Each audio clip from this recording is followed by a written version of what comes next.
ठीक है। अच्छा, अब हम इसको सॉल्व करते हैं। इसमें तुम देखो तो हमने क्या करना है, हमने GCD निकालना है, ठीक है। यहाँ पर एक नंबर A, यहाँ पर एक नंबर B, ठीक है, और हमने एक रिटर्न टाइप करना है, ठीक है। तो एसेंशियली हमने करना है, हमने करना ये है कि अगर हम A को B से डिवाइड करें और रिमाइंडर हमारा 0 है, then we should immediately stop. Okay? Yes. All right? Huh? B doesn't matter. Sorry? B Doesn't matter.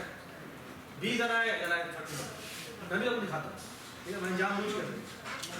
चले जी, A mod B किया और अगर ये आया, अगर 0 आता है तो इस केस में जो भी डिवाइजर है वही हमारा आंसर है, return B। Does it make sense? Yes, sir. All right. और अगर यहाँ पर और अगर वो यहाँ आता है else क्या करें, दोबारा से रिमाइंडर कंप्यूट करें। Reminder is A mod B, ठीक है। और इस केस में आप दोबारा से GCD कॉल करेंगे, but now you will going to call GCD on different value. और उसमें क्या है, जो आपका पहले B था वो अब यहाँ आ जाएगा, और जो रिमाइंडर है वो न्यू डिवाइजर, और ये जो भी रिटर्न करता है यानी इस पार्ट का जो भी सॉल्यूशन है वही ऊपर वाले का सॉल्यूशन है, ठीक है। सो आई हैव टू रिटर्न, ठीक है। तो इसका जो भी सॉल्यूशन है वही मेरा। ऑलराइट। अच्छा, अब अगर आप गौर से देखें, तुम जूम कर सकते हो। Yes, sir. अच्छा, इसमें जो इम्पोर्टेंट बात है वो ये कि अगर तुम यहाँ देखो तो यहाँ पे अगेन ट्राई टू अंडरस्टैंड कि वहाँ पर जो हमारी इंडक्शन थी वो यहाँ पर एग्जैक्टली फिट कैसे होगी। This is our base condition, the stopping criteria, ठीक है। वो बिल्कुल हमने वैसे ही लगाई जैसे वहाँ, और एक्चुअली यही होगा, ये पूरा प्रोग्राम चलता जाता बेस केस पे आकर रुकेगा और फिर यहाँ से वापस रिट्रीट करेगा, ठीक है। आज इधर आ गए। उसके बाद हमारा क्या रिस्पॉन्सिबिलिटी है, हमारा है कि अगर हमें इस छोटे प्रॉब्लम का सॉल्यूशन मिल जाए, ठीक है, अगर हमें इस छोटे प्रॉब्लम का सॉल्यूशन मिल जाए तो हम GCD कंप्यूट कर सकते हैं। कैसे?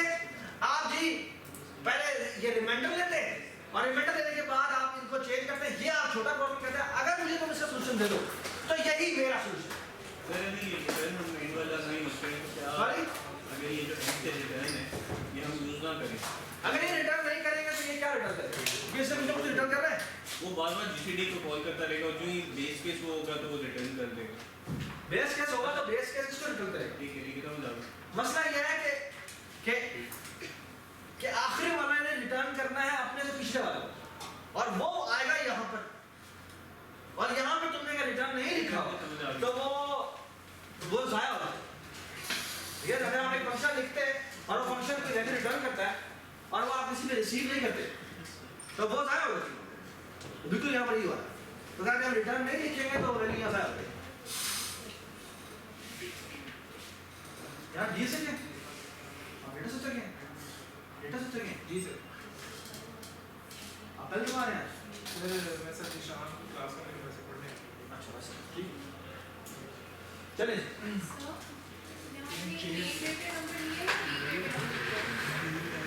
It doesn't matter। अभी देखिए, चलो जी इस प्रोग्राम को मैं अभी ड्राई रन करता हूँ, ठीक है। फॉर एग्जाम्पल ये हमारा 86 है और ये हमारा 96 है, ठीक है। ये हमारा 86 है और ये हमारा 96 है। चलिए शुरू करते हैं, ठीक है। आपने क्या बेटा कंप्यूट करना है, A mod B कंप्यूट। चलिए इधर ये आ गया 86 और ये आ गया 96, यही है ना। चलिए 86 को अगर 96 से डिवाइड करें तो क्या रिमाइंडर, 86 को 96 से डिवाइड करें तो क्या रिमाइंडर आता है, 7 का रिमाइंडर आता है 86 रिमाइंडर। और वही रिदा क्या रिमाइंडर, नहीं 86 को 96 से डिवाइड करें क्या आएगा, 86 आएगा। 36 पे वो बच जाएगा। हाँ, आप 1 से डिवाइड नहीं करते, आप 1 को ऐसे क्वोशंट नहीं ले सकते, तो कोशेंट 0 होगा और यहाँ पर 0 आएगा और यहाँ पर 86 ही रिमाइंडर है। तो 96 से फिर वो आ जाए। ऑलराइट सर, बट यहाँ पर ये इंस्ट्रक्शन एग्जीक्यूट नहीं होगा। यहाँ पर आएगा एल्स में रिमाइंडर कंप्यूट करेंगे। रिमाइंडर a mod b निकाला, रिमाइंडर में क्या वैल्यू है 86 है। अब क्या होना है, अब होना है इधर b आ जाना है और b क्या है 96 यहाँ आ जाएगा और रिमाइंडर कितना है 86, ये उलट होगा। अब ये दोबारा कॉल होगा और कॉल अब ऐसे होगा, पहले स्टेप में वो खुद ब खुद स्टार्ट होगा, ठीक है। और अब हमें पता है अब रिकर्जन कॉल होगी स्टार्ट, ठीक है, एंड सो ऑन, ठीक है। सर अगर दोनों प्राइम नंबर आ जाए सो व्हाट, इनका जीसीडी 1 होता है तो इन द एंड जाके 1 होता है, ठीक है। ऑलराइट, सही है, okay. Yes sir. Alright, yes sir. And it's much more clear, ठीक है। आपने जो पहले आई थिंक आपने लिया था सॉल्यूशन, आपका नाम क्या है मुझे आपने जो सॉल्यूशन दिया था वो था कि भाई मैं पहले इनमें से जो भी छोटा है उसे शुरू करता हूँ, लूप और उल्टा चला देता हूँ और जिस पहले से वो डिवाइड करेगा वही लेवल जाता है ना, ऐसे ही है। अच्छा, आपके असाइनमेंट का ये क्वेश्चन है, ठीक है, जिसमें आपने ये इम्प्लीमेंट करा, सही है। अच्छा, इसकी जो आपने सॉल्यूशन दिया था, ठीक है, और जो हमने सॉल्यूशन बनाया इसमें अभी हम शायद अगर हमें टाइम मिले तो हम कंपैरिजन करेंगे थोड़ी देर बाद, ठीक है, लेकिन अभी हम इसको एज इट इज छोड़ देंगे, ठीक है। चलें थोड़ा सा आगे चलते हैं, but do you understand this? Yes sir. ठीक है, Yes, sir. कुछ तो नहीं, चलें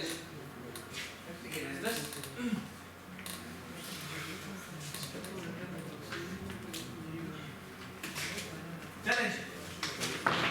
अब जो अगला काम हमने करना है, वो है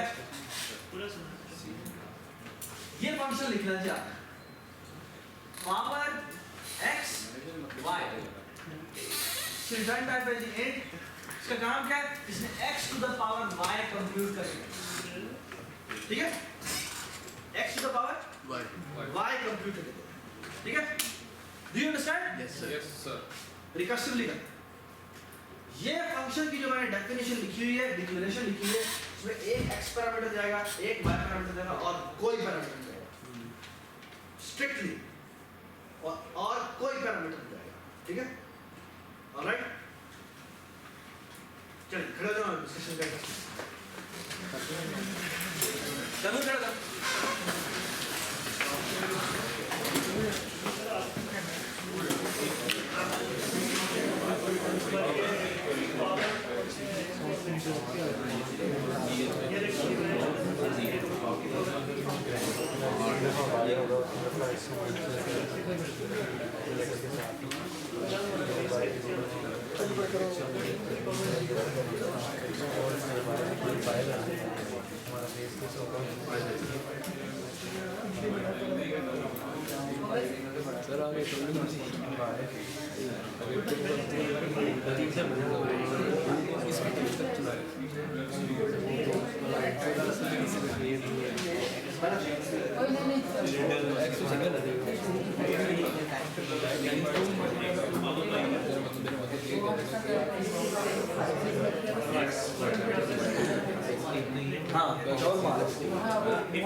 बेस कैसे होता है नीचे वाले फंक्शन का ठीक है आगे नीचे से पानी ठीक है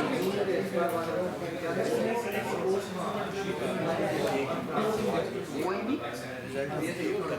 चलो हाँ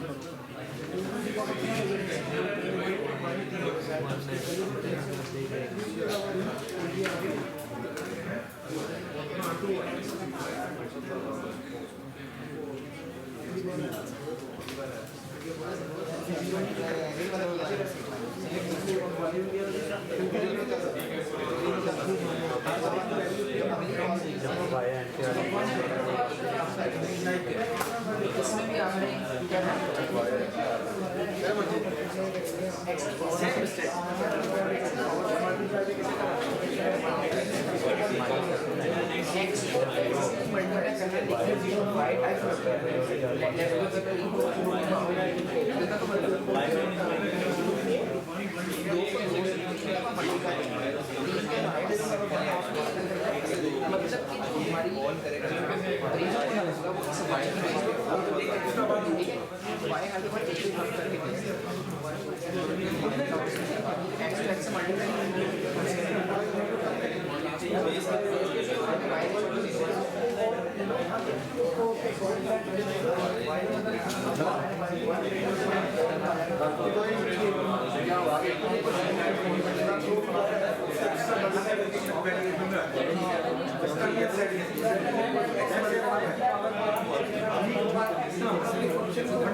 सर ये इस तरह नहीं होता सर जैसे y माइनस के रिटर्न यहाँ पे जो x की वैल्यू आई होगी x इज इक्वल आपने देखा कि y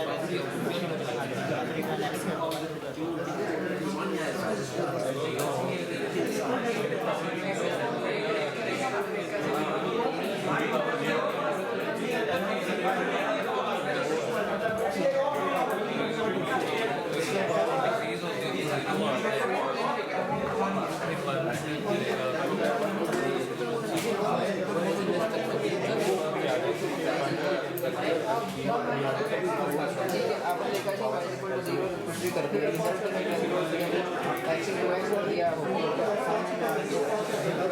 प्लस होगा प्लस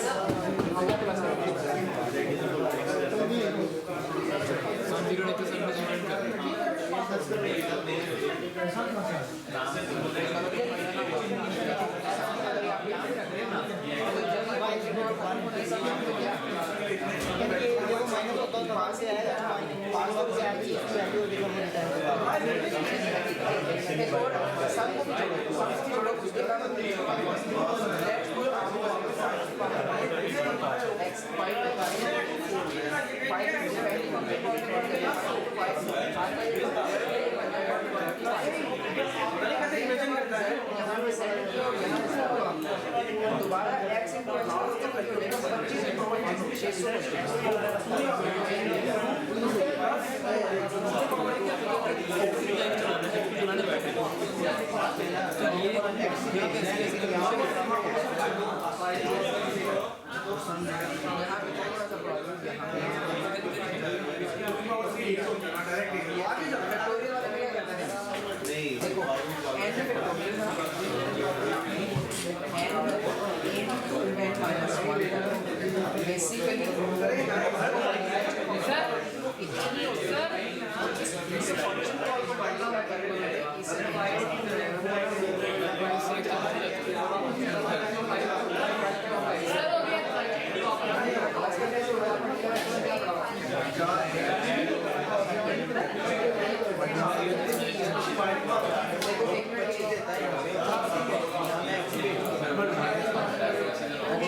आपके हाथ से तो आगे से ही लिया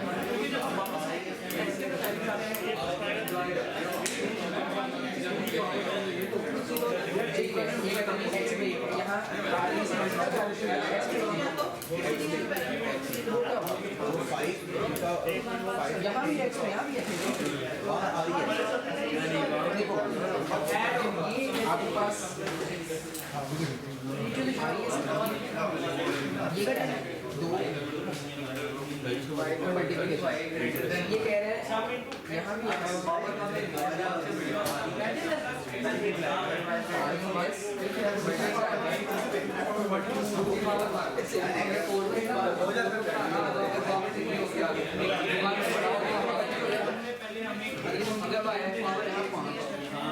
बुरहान क्या बुरहान इनको मिस करो कैसे गलत है इनको बताओ क्यों गलत है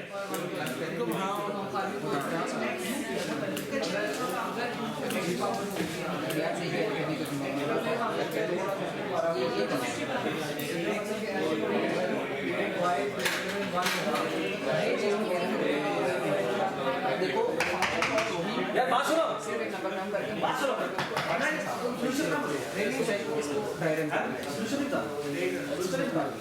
करके देखो कि आपको पता लगेगा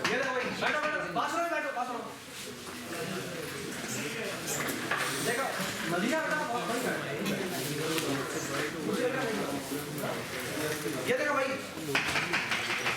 देखें जब भी आप रिकर्सिव प्रॉब्लम सॉल्व करने के लिए जाएं जब भी आप रिकर्सिव प्रॉब्लम सॉल्व करने के लिए जाएं आपका पहला काम ये है कि आप रिकर्सिव डेफिनेशन बताएं जिस प्रॉब्लम को आप सॉल्व करने के लिए जा रहे हैं उसकी रिकर्सिव डेफिनेशन क्या है उसकी इंडक्टिव डेफिनेशन क्या है पहले तुम्हें ये फिगर आउट करना चाहिए ठीक है for example x to the power y को मैं रिकर्सिवली डिफाइन कर सकता हूं और वो क्या है वो है अगर मुझे कोई x to the power y minus 1 दे दे तो आप x निकाल सकते हैं कैसे आप x to the power y निकाल सकते हैं कैसे x into x to the power y अगर आपको कोई x to the power y minus 1 दे दे तो आप x से मल्टीप्लाई करके आंसर निकालेंगे that's how it is and now the only thing remaining is this is the recursive definition when y is greater than 1 ठीक है बल्कि greater than 0 है ठीक है सही है यानी 1 होगा तो ये हो जाएगा और अगर y की वैल्यू 0 है तो फिर इसकी वैल्यू कितनी हो जाएगी 1 यानी x to the power 0 is 1 this is the recursive definition देखिए ठीक है after this implementing this must be very easy अब दोबारा चलो जिन लोगों ने कर लिया वो ठीक है जिन लोगों ने नहीं किया वो अब इसको देखकर आगे कैसे होगा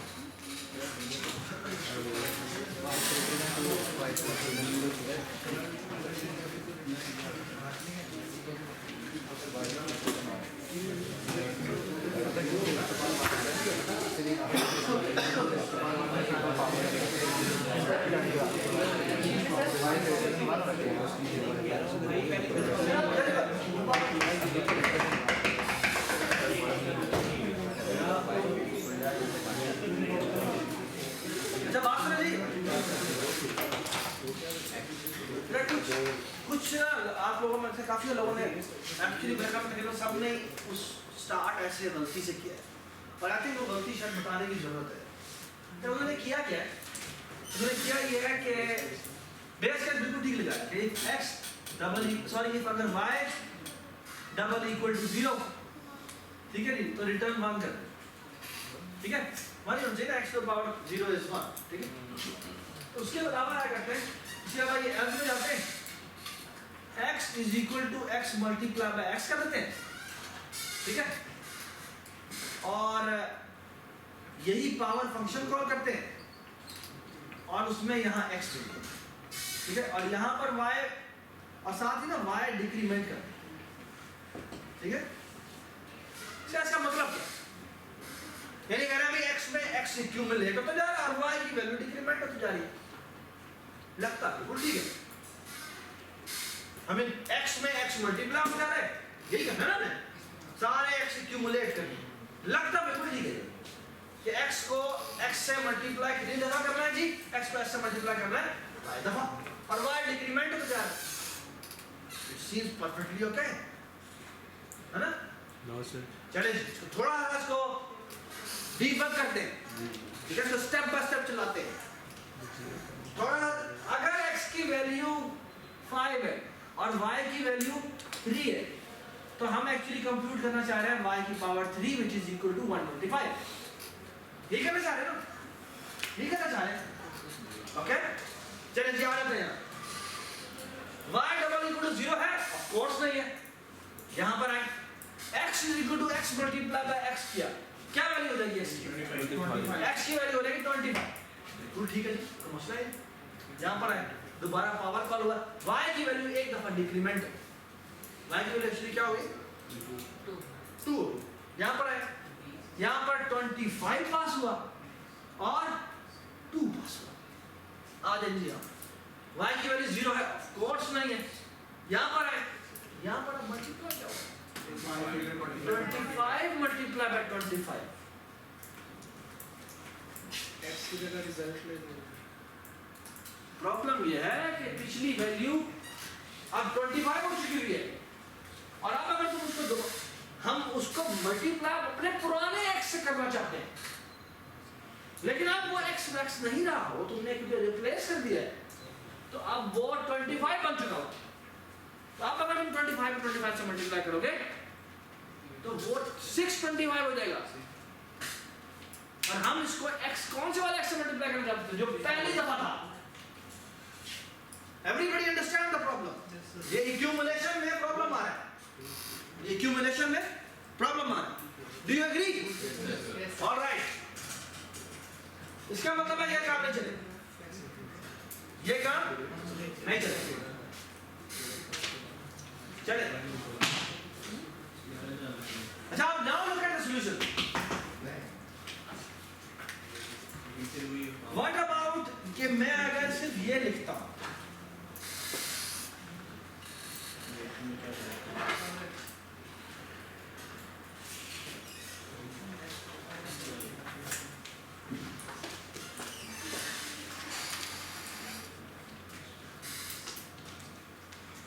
जी बताएं।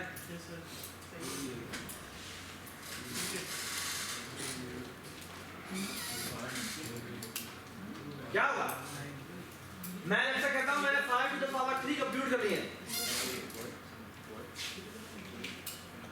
लेट्स से कि मैंने 5 to the power 3 कंप्यूट कर लिए। हाँ जी, 5 to the power 3 कंप्यूट करने के लिए ये काम कैसे करना होगा? ये काम कैसे करेगा? ये किसी मेन से कॉल होगा, इंट मेन कर लेते हैं, और यहाँ पे सी आउट कर लेते हैं, और यहाँ पे पावर, और यहाँ पे 5 और ये 3, ठीक है? ये फॉर एग्जांपल इंस्ट्रक्शन है 1 2 3 4 5 6 7 8 9, और अगर 8 को तुम देखो तो 8 के 2 पार्ट्स हैं, एक ये पार्ट है और एक ये पार्ट है। Let me call this 1, let me call this 2। ये पावर, ये वाला जो इंस्ट्रक्शन है इसमें एक पार्ट ये, सेकंड पार्ट ये, और थर्ड पार्ट इस इंस्ट्रक्शन का ये, इसने रिटर्न भी करना, ठीक है ना? अगर असेंबली में तुम देखो तो यहाँ पर एक्चुअली 3 काम होगा, ये फंक्शन कॉल होगा, ये रिटर्न करेगा, ये तो x से मल्टीप्लाई होगा, और फिर ये वैल्यू रिटर्न। तो एक्चुअली इस इंस्ट्रक्शन के 3 पार्ट्स, ठीक है ना? अगर मैं इसको छोटे छोटे पार्ट्स में डिवाइड करूँ, ये एक इंस्ट्रक्शन थोड़ी बड़ी इंस्ट्रक्शन, ठीक है? तो इसे हम कहते हैं कि 4.1 है, ये 4.2 है, ये 4.3, ठीक है? चलिए आ जाए। मेन से फंक्शन कॉल हुआ, सबसे पहले जब ये रिकर्जन काम करती है, कैसे काम करती है? सबसे पहले यहाँ मेन से कॉल होगा, तो सबसे पहले ये स्टैक पे पुश होता है, और वो क्या पुश होता है कि अभी एक इंस्ट्रक्शन एग्जीक्यूट हो रही है जहां से आपने फंक्शन कॉल किया था, और इसकी सेकंड पार्ट अभी एग्जीक्यूट होना बाकी है, ठीक है? फिर उसे रिटर्न होना होता है, तो ये रिटर्न होती है उस जगह पर कि अब कौन सी इंस्ट्रक्शन एग्जीक्यूट होने के लिए जाएगी, ठीक है? A2 हो जाएगा, उसके बाद क्या होगा? उसके बाद ये पावर फंक्शन कॉल होगा और पावर फंक्शन में यहां पर 5 होगा और यहां पे 3 होगा। ये आपका x है और ये आपका y। ठीक हो गया? ऐसे कॉल हो, ठीक है? फिर जब रिकर्जन कॉल होती है तो वो बिल्कुल ऐसा कॉल, ठीक है? उसके बाद क्या होता है? ये यहां पर आएगा, ये चेक कर रहा है y double equal to 0। y कौन सा वाला उठाता है? जो स्टैक के टॉप पे पड़ा हो, ठीक है? स्टैक के टॉप पे x की वैल्यू क्या पड़ी हुई है 5 और y की वैल्यू क्या पड़ी हुई है 3। तो यह y 3 double equal to 0 check हुआ जो कि इक्वल नहीं है, तो ये इसके एल्स में आएगा। और जब एल्स में आएगा तो यहाँ पर x मल्टीप्लाई बाय पावर इसने करना है, लेकिन अभी तक ये कंप्यूट नहीं कर सकता क्योंकि ये पार्ट पहले एग्जीक्यूट होता है, ठीक है? तो ये कौन सी इंस्ट्रक्शन यहाँ पुश होगी? फोर्थ इंस्ट्रक्शन और इसके बाद सेकंड पार्ट उसका अभी एग्जीक्यूट होना है और पावर फंक्शन कॉल करना है हमने। पावर में a की वैल्यू सॉरी x की वैल्यू वही है जो पहले थी और y की वैल्यू डिक्रीमेंट होकर किसमें रह गई है 2 है, यहां पर आ गई y डबल इक्वल टू 0 नहीं है, अंदर आएंगे, अंदर आए क्या होगा? यही 4 2 पावर में आ जाएगा x 5 y 2 आगे ना y 1 वेरी गुड। आगे यहाँ पर दोबारा से 4 2 कॉल हुआ और यहाँ पर आ गया पावर और यहाँ पर आ गया x इक्वल टू 5 और y इक्वल टू आ गया 0। अब जब ये अंदर आएगा तो y की वैल्यू उसने उठाई तो y की वैल्यू है 0 0 double equal to 0 return 1। Return 1 का मतलब है कि एक तो रिटर्न जब इंस्ट्रक्शन चलती है तो एक काम ये होता है कि ये ऊपर वाली जो फंक्शन कॉल है ये यहाँ से उड़ा दी जाती है। तो सबसे पहले ये लाइन उड़ाई जाएगी और इस जगह इसने रिटर्न करना है 5 4 2 के ऊपर और 4 ये जो पावर फंक्शन है इसने 1 रिटर्न करने लगा है। तो ये जो फंक्शन कॉल हुआ था ये जो वैल्यू रिटर्न करता है वो यहाँ से होती है और ये जिस जगह उसने रिटर्न होना होता है उस जगह फंक्शन कॉल की जगह पर ये वैल्यू रिप्लेस होता है, तो ये यहाँ पर 1 आ जाए। ठीक हो गया? और अब x मल्टीप्लाई बाय 1 होना है। एक और बात काम ये होता है कि रिटर्न होने के बाद ये स्टैक से वैल्यू उड़ा दी जाती है और ये भी उड़ा दी जाती है। ठीक है? अब कंट्रोल वापस आ गया, कंट्रोल वापस आ गया तो ये स्टैक से वैल्यू उड़ा देता है। स्टैक में क्यों रखता है वैल्यू? ताकि उसे याद रहे कि मैंने वापस कहा। ठीक हो गया? हाँ जी, यहाँ पर वो x मल्टीप्लाई बाय यहाँ वाली वैल्यू जो कि रिप्लेस हो चुकी है 1 से, तो x मल्टीप्लाई बाय 1 होगा। x कहाँ से उठाएगा? x दोबारा स्टैक के टॉप पे पड़ा जो कि 5 पड़ा, तो 5 मल्टीप्लाई बाय 1 हुआ, क्या आंसर आया?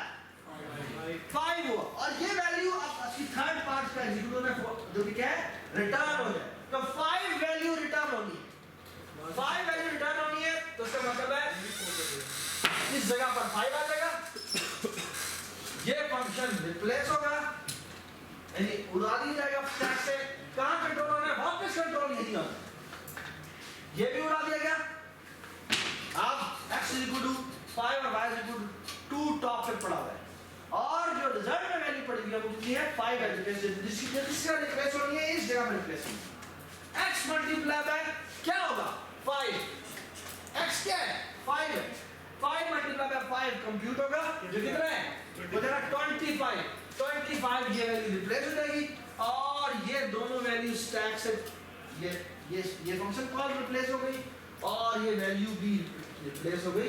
क्यों? क्योंकि कहां पर वैल्यू रिटर्न वापस आ गई, यहां पर y इक्वल टू 3 वाले पे वापस आ गए। आखिरी रिजल्ट कंप्यूट हो जाएगा x मल्टीप्लाई बाय पावर ये जो इसके में क्या पड़ा है? 25 पड़ा है। तो 5 मल्टीप्लाई बाय 25 कितना हो गया? 125 कंप्यूट हुआ और रिटर्न हुआ। रिटर्न क्या हो रहा है? ठीक है, रिटर्न होना है 82 के ऊपर। 82 का है जी, 82 ये है और यहाँ पे क्या हो जाएगा जी? 125 सी आउट, ठीक है जी? 125 यहाँ पर है और 125, ठीक है? ऐसे काम, ठीक है? लेकिन बड़ी इंपॉर्टेंट बात जो समझने की है, ये तो हमने पूरा स्टैक का काम किया, ये पूरा में स्टैक काम किया ना, ये आपको आना चाहिए। डिबगिंग करते हुए आपको ये नजर आएगा, ये बकायदा स्टैक क्या, ये स्टैक पुश हो रहा होगा, आपको बकायदा नजर आएगा। जब डिबगिंग करते हुए स्टेप बाय स्टेप चलाएंगे, तो मैंने आपको लास्ट टाइम चला के दिखाया था, No, sir. ठीक है, किस तरह एक एक करके वैल्यू स्टैक पे नजर आती है, एक्चुअली नजर आती है वो। अगर आप डिबगिंग में जाएं, डिबगिंग में जाकर आपको नजर आता है किस तरह से वैल्यू दिखा रहा हूँ, ठीक है। मैं भी आपको वॉचेस में दिखाता हूँ, एक होती है वॉचेस, एक होती है स्टैक ट्रेस, वो स्टैक ट्रेस को दिखा रहा हूँ, मैं आपको दिखाता हूँ, बट एवरीबॉडी अंडरस्टैंड। लेकिन एक बड़ी इंपॉर्टेंट बात है, वो ये है कि ये जब आप फंक्शन लिखने लगते हैं, फिर आपसे स्टैक की फिक्र नहीं करते, ये काम बैकग्राउंड में कंप्यूटर खुद करता है, ये आप कभी कोड नहीं करते। आपको जो कोडिंग वाला काम करना है वो ये वाला बेस केस बनाना और ये स्टेप कंप्लीट, ये जो रिकर्सिव डेफिनेशन का यहाँ पर हमने स्टेप लिखा ना, वो काम आपको कंप्लीट हो गया। अगर आप ये कंप्लीट कर दें तो आपका कोड और काम हो जाता है, ठीक है। ये बात समझ आ गई, ठीक है। एवरीबॉडी अंडरस्टैंड दिस, ठीक है। चलिए ओके, चलिए मैं आप मेरे मेरा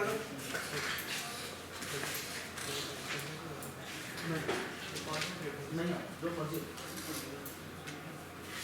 तुमने बाल ही ना, मैं तो ट्रेनर से नहीं लेता, लेकिन तुम लोग क्या करोगे मेरे से मैं ट्रेनर से 10 मिनट का टाइम होता है, एक बजे आपके क्लास, 1 बजे में 10 मिनट पहले आपको यहाँ क्लास होती है एक क्या I2D की क्लास होती है। तो ठीक है 5 मिनट पहले अब आराम से आप आप लेट आते हैं, जिसकी वजह से आपकी आपको ब्रेक भी नहीं मिलती, ठीक है।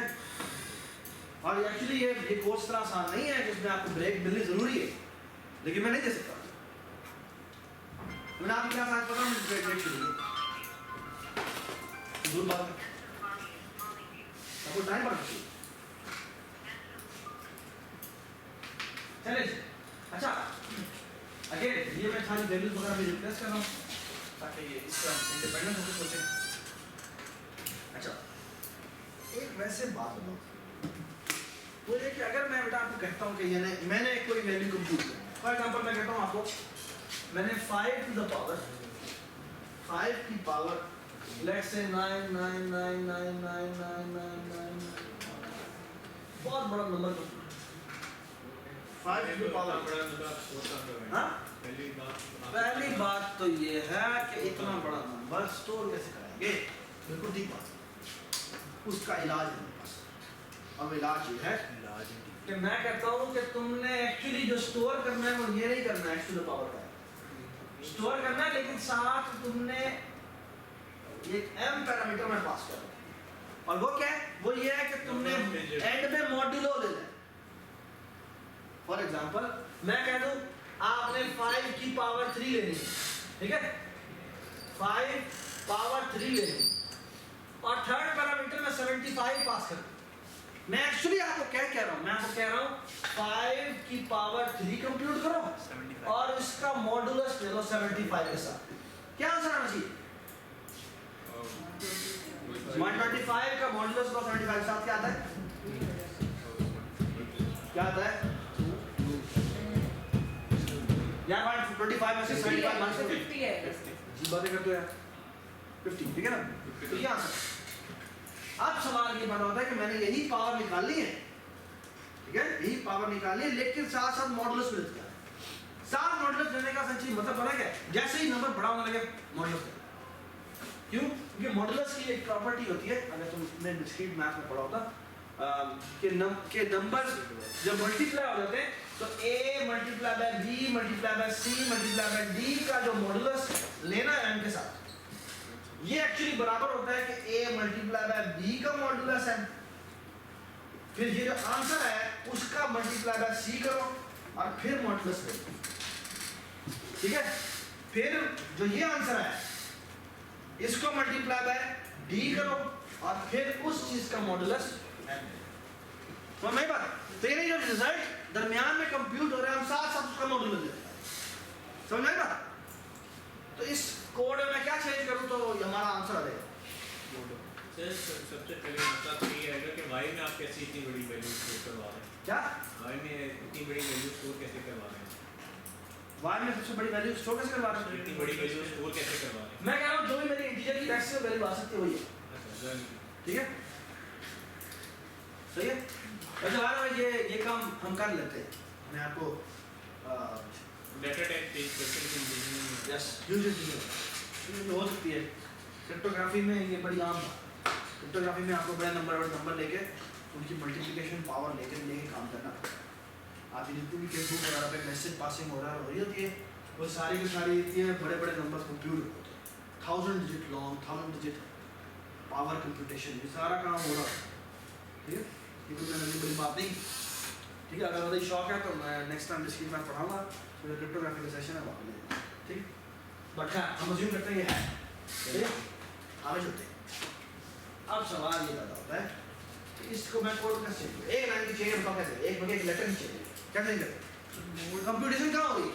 सर यहाँ पे यहाँ पे होगी ना कंप्यूटेशन। इसको बस इसको मॉड कर देते हैं, मोड कर लेते हैं के साथ इसको लगा देते हैं मॉड। ठीक है, ये बिल्कुल ठीक है, कोई मसला नहीं। ठीक हो गया? अच्छा, लेकिन एक बहुत बड़ा मसला है। मसला ये है कि मैंने ये पावर कंप्यूटेशन करनी है, ये पावर कंप्यूटेशन करनी है। ये जो मेरा प्रोग्राम है जो मैंने लिखा है, ये प्रोग्राम कितनी दफा एग्जीक्यूट होगा? अगर मैंने ये कंप्यूटेशन करनी हो ना 5 to the power 99999, ये प्रोग्राम कितनी दफा बार बार कॉल होगा? जितनी y की वैल्यू है। अगर y की वैल्यू, और एक्चुअली ये जो मैंने ऊपर नंबर लिखा है, ये बड़ा छोटा नंबर लिखा है, एक्चुअली ये नंबर बहुत, क्रिप्टोग्राफी में जब ये पावर कंप्यूटेशन होती है तो ये नंबर बहुत बड़े बड़े होते हैं। ये नंबर मैं नंबर लिख रहा हूँ, फॉर एग्जांपल ये तकरीबन 10 टू द पावर 100 जितना नंबर होता है। ये तकरीबन 10 टू द पावर 100 जितना बड़ा नंबर होता है। 10 to the power 100 digit long number, ठीक है, 100 डिजिट लॉन्ग नंबर की बात हो रही है। इतनी बड़ी पावर कंप्यूट करना, ये आपका प्रोग्राम कभी कर नहीं सकेगा? ये मेरा सवाल है। करने से बार-बार मॉडलिंग हो रहा है। इंटीजर की रेंज होती है जिसको नहीं मैं इंटीजर रेंज की बात नहीं कर, लेट्स से इंटीजर इतनी बड़ी रेंज रख भी सकता हूँ। लेकिन सर नंबर, सर मोड से नंबर भी तो खाते कम हो रहा है। हाँ वो तो ठीक है, मतलब काम हो रहा है, लेकिन मैं कह रहा हूँ ये प्रोग्राम चलेगा कितनी देर? कितनी देर? एक सेकंड कितना टाइम लगेगा? जी मैं वही पूछ रहा हूँ। अगर एक माइक्रोसेकंड लगता है तो वो फिर आप उसको मल्टीप्लाई करना पड़ेगा। आपका ये प्रोग्राम कितनी देर लेगा? ये सवाल है। सर फर्क नहीं पड़ना चाहिए उतनी, हाँ? क्योंकि बार-बार मॉड हो रहा है तो मॉड होता रहे, फर्क जाएंगे कि जितना बाकियों के लिए।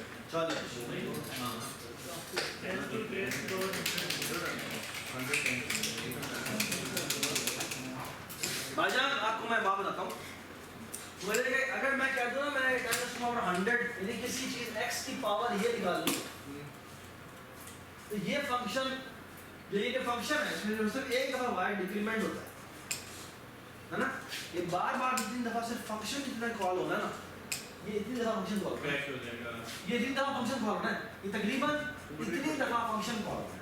10 to the power 100 time, 10 to the power 100 time तो सिर्फ ये फंक्शन कॉल होना है। 10 टू द पावर 100 का मतलब पता क्या है? तुम दुनिया का फास्टेस्ट कंप्यूटर ले लो, तुम दुनिया के फास्टेस्ट जितने भी दुनिया के सारे कंप्यूटर्स को कह दो मेरे फास्टेस्ट कंप्यूटर है, वो सुपर कंप्यूटर, और उन्हें कहो कि ये सिर्फ और सिर्फ ये फंक्शन कंप्यूटर के लिए है, इकट्ठे हो तकरीबन 10 टू द पावर 80 सेंचुरीज लग जाएंगी इसको सिर्फ कंप्यूट करते। सर ये चलेगा ही नहीं, कितने टाइम लगेगा? यस नहीं चलेगा, क्रैश ही रहेगा। क्रैश हो जाएगा, फिर मेमोरी ओवरफ्लो हो जाएगी। It will take billion billion billion billion billion billion dot dot dot dot billion centuries to solve this problem. Track भी फुल हो जाएगा, आपकी मेमोरी कैसी तस्सी हो जाएगी, कुछ भी नहीं चलेगा। ये प्रोग्राम आपका नहीं चल सकता, सिंपल सिंपल। अच्छा लेकिन हमें 20 को चला दिखा। इस फंक्शन तो नहीं इसी मैं इसी प्रोग्राम को थोड़ा सा मॉडिफाई करूंगा and then you will see the magic, ठीक है, and you will see the power कि ये हम कैसे सॉल्व करते हैं, ठीक है। चलिए एक मैं आपको छोटी सी बात, अच्छा इसके ऊपर हम थोड़ी देर में आते हैं। मैं आपको एक दो सवाल करता हूँ जिनका इनसे कनेक्शन है, लेकिन कनेक्शन हम आज तक करते हैं, ठीक है। एक बात बता, ये x कोई भी वेरिएबल है, मैंने इसकी पावर निकाली थी 2 टाइम y, क्या 2 टाइम, ठीक है। क्या मैं इसको ऐसे लिख सकता हूं?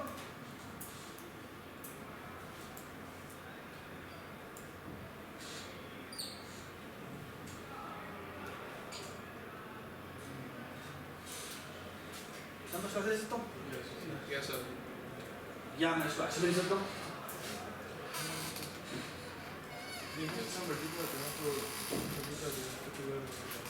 ऐसे लिख सकता हूं? x की पावर y का square, which is x to the power y into x to the power y, which is equal to x times x की power y plus y, which is x to the power 2, है ना? ऐसे ही। अच्छा एक बात मैं example तौर से कहता हूँ आपको, मैं कहता हूँ मैंने x to the power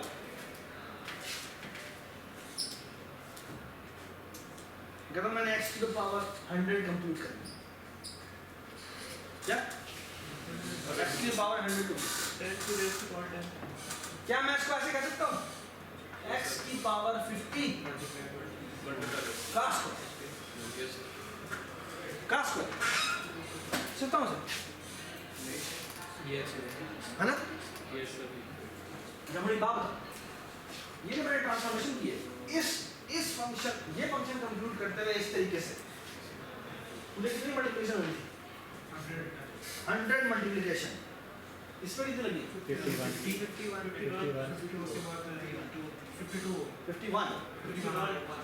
50 और इसी चीज को दोबारा इससे मल्टीप्लाई कर दो, वैल्यू हो गई। बात सुने, यानी x to the power 50 जो भी कंप्यूट किया है उसको उसी से मल्टीप्लाई कर दो, ये समझ आएगा? x की पावर 50 मैंने कंप्यूट किया होगा, उसको उसी से मल्टीप्लाई कर दो, आगे है ना? यही पहले जो आपने प्रोग्राम लिखा था वो 100 मल्टीप्लिकेशन कर रहा है, आप कितनी मल्टीप्लिकेशन कर रहे हैं? 51 मल्टीप्लिकेशन, है ना? अभी एक मिनट, अभी रुको, अभी एक और काम करो, इसको मैं यूं नहीं कर सकता x की पावर 25 का स्क्वायर, आप कितनी मल्टीप्लिकेशन करेंगे?